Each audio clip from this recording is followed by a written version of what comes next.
Сәлеметсіздер ме, құрметті ұстаздар, құрметті топ студенттері, болашақ әріптестерім. Сіздерді бүгінгі жиында көргеніме өте қатты қуаныштымын. Жалпы бүгін жиналып отырған тақырыбымыз жасанды интеллекті білім беруде ChatGPT және DID платформаларын қолдануды үйренетін боламыз. Жалпы ұрпақтар сабақтастығын сақтай отырып, ұстаздарға, ұстаздар студенттерге, студенттер бір-біріне, топ студенттері, немесе студенттер ұстаздарға да сабақ беретін кездер болады. Сол секілді мен өзімнің білгенімді барынша өзімнің болашақ әріптестеріме үйретуді жөн көрдім. Жалпы бүгінгі тақырыбымыз осы жасанды интеллектіні білім беруде қалай оңтайлы қолдануға және сабақ жоспарын құруда, тапсырмалар дайындауда, олардың оң жақтарын іздеуге шақыратын боламын. Бүгінгі жиынымыз мынадай 4 кезеңнен тұрады. Кіріспе кезең ChatGPT және DID платформалар туралы түсінік қалыптастырып, ол платформалар туралы ақпарат алатын боламыз. Одан соң демонстрация. Сол платформаларды қолдану арқылы жасалынған дүниелермен танысатын боламыз. Және практика. Практикада осы үйренген заттарымызды қолданатын боламыз. Ал ең соңында қорытынды жасап, белгілі бір сұрақтарға жауап беру арқылы өзіміздің кері байланысымызды беретін боламыз. Өздеріңіз білетіндей, DID және ChatGPT жасанды интеллектілік платформалары қазіргі таңда тек қана білім беру саласында ғана емес, түрлі өнеркәсіптік салаларда дамып жатқан жасанды интеллектілік платформалар болып табылады. Соның ішінде бізге мұғалімдерге пайдасын көбірек тигізіп жатырған осы екі платформаны атап айтқым келеді. Ең біріншісі ол DID. Өздеріңіз көріп жүргендей, біліп жүргендей, белгілі бір кейіпкерді белгілі бір берілген мәтін бойынша сөйлету, оған жан бітіру. Ал ChatGPT көбі әмбебап мақсатта қолданылады, сұрақтарға жауап беру, сабақ жоспарын құру, тапсырмалар дайындау, белгілі бір көкейтесті сұрақтарымыздың жауабын алуға арналған платформа болып есептеледі. Енді осы платформалардың ішіне тереңірек үңілетін. Сіздердің алдарыңызда DID платформасының қолдану алгоритмі берілген. Ең бірінші мәтін, одан соң бізге кейіпкер.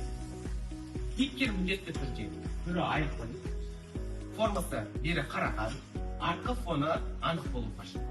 Егер оның бетіндегі фрагменттері анық болмаған жағдайда, оны платформа оқи алмайды. Одан соң бізге белгілі бір мәтін керек. Ол мәтінді салу арқылы осы кейіпкерді біз сөйлете аламыз. Енді сіздерге осы берілген мәтін мен кейіпкердің нәтижесінде шыққан мына бір бейнероликті көрсетейін. Адамдар өз қорегін жануарлар мен өсімдіктерден алады.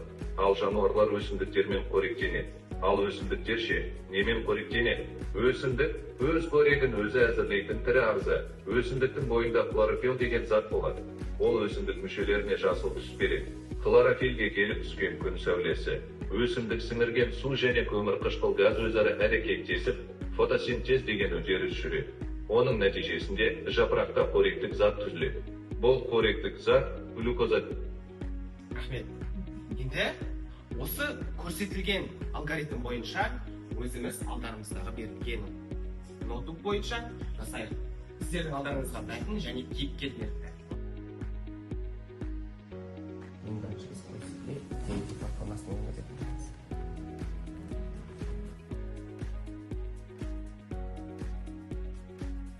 Платформасында белгілі кейіпкер түрі анық болады. Ол үшін бізге ChatGPT-ден кейіпкер жасалуға болады. ChatGPT-ден түрі анық маған жасап беріледі. Сосын барып текст жазған кезде DID-мен анық оңайсыз текст жазуға, бірақ текст жазғанда тек қана 10 сөзге дейін ба, 11 сөзге дейін ба қана лимит бар. 10 сөзге дейін сөйлемей алады.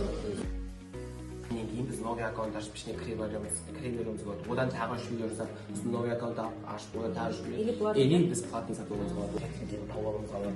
Одан кейін DID-дің ішінде тек қана мысалы екі видеодан кейін өтпей қалады.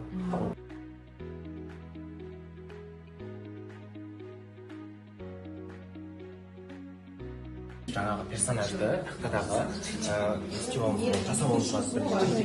Маған осындай DID-ге арналған кейіпкер тауып бер. DID-де сөйлеуге ыңғайлы, беті бері қарап тұратын, маған фоны анық, я болмаса үстіне қазақ тілін киген деген сияқты персонаждың суретін жасап аламыз. Бүгінгі сабақта жасанды интеллект бойынша AID платформасында біздер үйренген видеомызды нәтижесін көруімізге болады. Сәлеметсіздер ме, құрметті ұстаздар мен топ студенттері. Мемлекет басшысы Қасым-Жомарт Кемелұлы Тоқаев өз жолдауында әрбір адам үшін ұшқан ұясының орны бөлек. Өскелең ұрпақтың отбасында тәлім тәрбие алып, ұлттық құндылықтарды бойына сіңіруі өте маңызды. Отан отбасынан басталады деп бекер айтылмаған деген болатын. Құрметті ұстаздар, DAID платформасын толық игерген болсақ, енді тағы бір платформа ол ChatGPT платформасы. Жалпы ChatGPT-ді қазір еңбектеген баладан еңкейген кәріге дейін қолданылады. Ол өте әмбебап түрде қолданылады. Өзіңіздің сұрақтарыңызды барлығы пайдалануыңызға болады. Ал біз білім саласында жұмыс істеп жатырғандықтан, оны өзіңізге оңтайлы жағын іздеуіміз керек. Жалпы ChatGPT өте ауқымды. Біз оған сурет салғызуымызға болады. Онымен біз аудио түрде сөйлесуімізге болады. Я болмаса оған біз текстті белгілі бір мәтінді өңдеу жасатуымызға болады. Енді біз ChatGPT-ді өзіңіздің сабағымызда қалай пайдаланамыз? Жалпы өзіңіздің күнде құрып жүрген қысқа мерзімді сабақ жоспарын осы ChatGPT арқылы құруға болады екен. Және оқушыларға беретін жиынтық бағалауларды, 90-дық және бөлім бойынша жиынтық бағалауларыңызды осы ChatGPT арқылы жасауымызға болады екен. Енді сіздерге осы бір ChatGPT-дің қалай қолдану керек екенін, сабақ жоспарын құруда қалай пайдалану керек екенін таныстыра кетейін. Жалпы ең бірінші бізге ChatGPT-ге Word форматында, яғни Docs форматында берілген қысқа мерзімді жоспардың шаблонын салуымыз керек болады. Яғни міне алдарыңызда бәрі бос. Енді ол шаблонның ішіне біз тақырыпты, оқу мақсатын, сабақ мақсатын салып қоюымыз керек. Ал қалған жерлері бос тұрса болады. Енді біз ChatGPT-ге екінші оқулықты салуымызға болады. Оқулықты салғаннан кейін оқулық бетін белгілі бір сол бет бойынша жұмыс жасайды ChatGPT, және ең бірінші оған команда беруді үйренуіміз керек. Мына берілген шаблон бойынша оқу мақсаты мен оқулық бетін пайдаланып, қысқа мерзімді сабақ жоспарын құрыңыз деп команда беретін боламыз. Одан кейін ChatGPT өз жұмысын атқару арқылы мынадай бір дүние ашып шығады. Сіздердің алдарыңызда оқулық беттері және сол оқулық беттері бойынша құрылған, жасанды интеллектінің көмегімен құрылған қымыжлар, яғни қысқа мерзімді сабақ жоспарлары тұр. Танысып шықсаңыздар болады. Ауқымын қысқа етіп қойыңыз бізге. Біз оған сабақтың басын бөлек құрдық.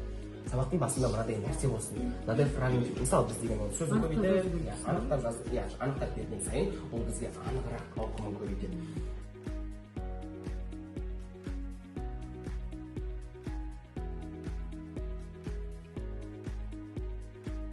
Басын бөлек ұтар. Мен оған қарауым керек, өңдеуім керек, сен маған бөлек құрып бер. Сен сабақтың басында қандай тренинг қолданасың, болмаса мен тақтағы қандай суреттер ілемін деп сұрауым мүмкін.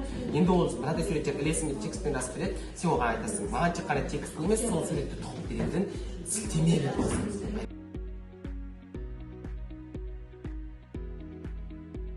Құрметті ұстаздар, алдарыңызда берілген үлгілермен таныссақ, осы бір қадамдар арқылы сабақ жоспарын өзіміз жасанды интеллектіні пайдалана отырып құрып көрейік.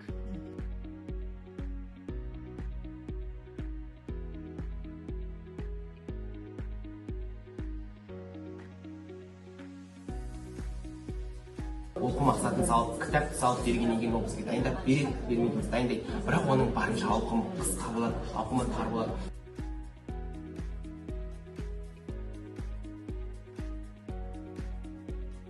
Мысалы, сабақтың басында мынадай фрагменттер құралсын. Ынтымақтастық атмосферасы болсын, топқа бірігу болсын, алдыңғы сабақты қайталау болсын. Өзіміз команда береміз. Ол бізге мұғалім емес қой, ол біліп отыратын, сабақтың басында не нәрсе болатынын біз оны бере аламыз. Және сол сабақтың басына осындай уақыт кетсін деп. Біз мысалы мына оқушының іс-әрекетін, бағалауды толтыруға, ресурстарды толтыруға уақыт жұмсаймыз, көп уақыт кетеді оның өзіне. Ал осы ChatGPT арқылы көбіне көп осы шекарларды толтыруға уақытты үнемдейтін боламыз.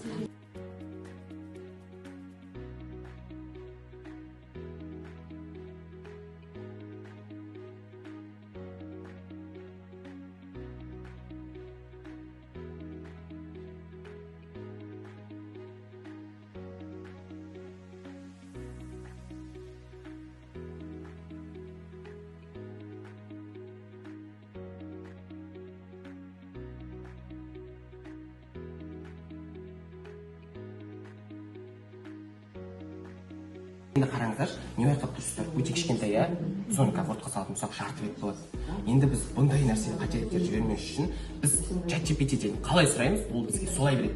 Қысқа сұрадық па? Қысқа береді, ұзын сұрадық па? Ұзын береді. Мысалы біз ChatGPT-ге тек қана оқу мақсатымен нені бергенмен бөлек, оған біз тағы да қосымша фотолар қоюымыз мүмкін, суреттер қоюымыз мүмкін.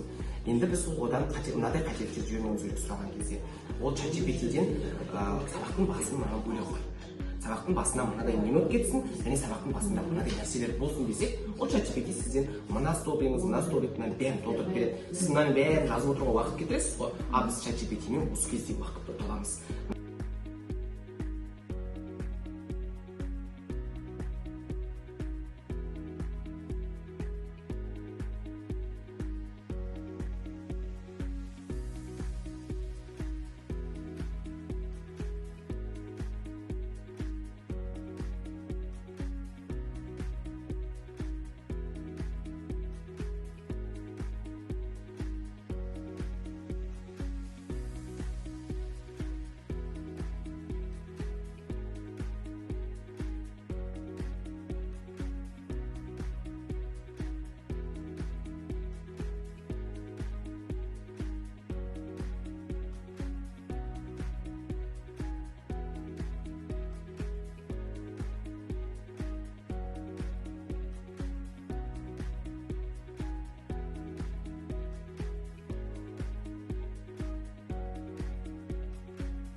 Бүгінгі сабақта ChatGPT арқылы біздер сабақ жоспарын құру алгоритміміз үйреттік.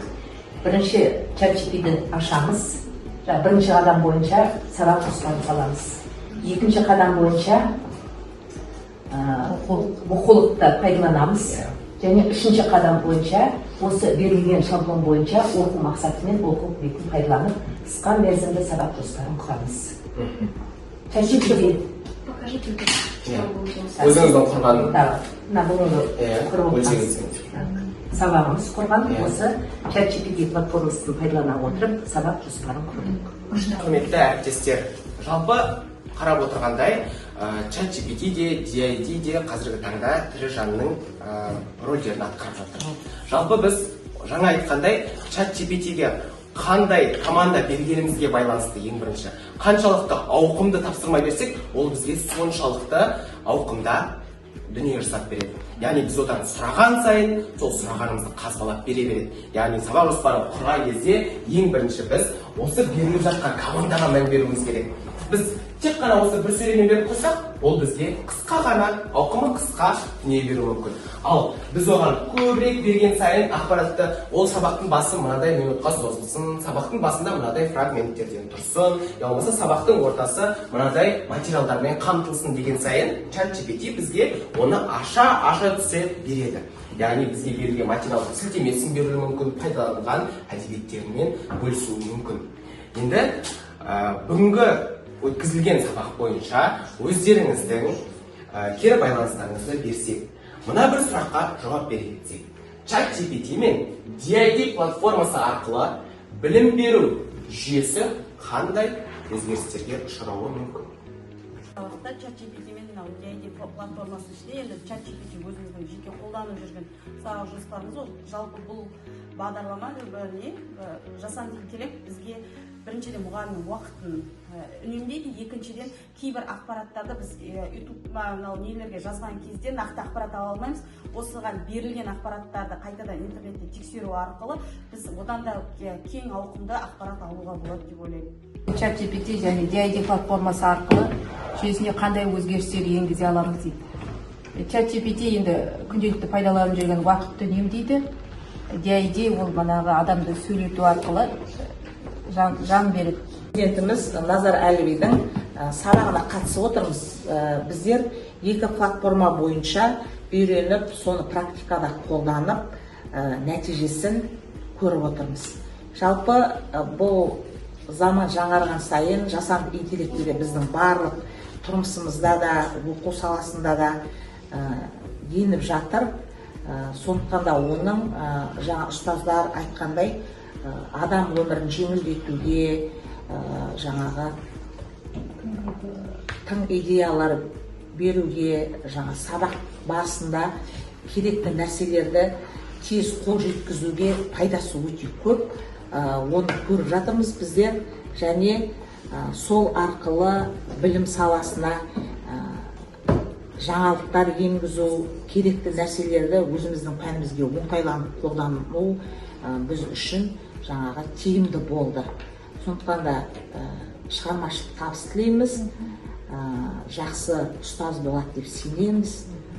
Осылай өзіңіздің білгеніңізбен әріптестеріңізді және басқа да оқушыларды бөлісіп, оларға жақсы білім бере беріңіз деп тілеймін. Жалпы биыл елбасымыздың жолдауына байланысты жасанды интеллектті көп акцент беріліп жатыр.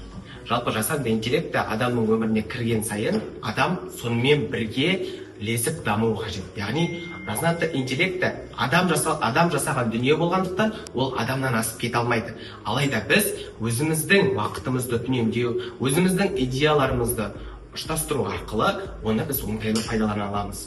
Ол бізден мықты, ол бізден көп идея бере алмайды. Бірақ біз оны сабақ барысында өзіміздің кемтігімізді жамау үшін пайдалануымыз мүмкін. Жалпы біз білім беру саласында көптеген салаларды, көптеген бағыттарды өзімізге оң жағын пайдалануымызға тырысуымыз қажет. Бүгінгі менің өткізген сабағыма қатысқандарыңыз үшін көп рахмет.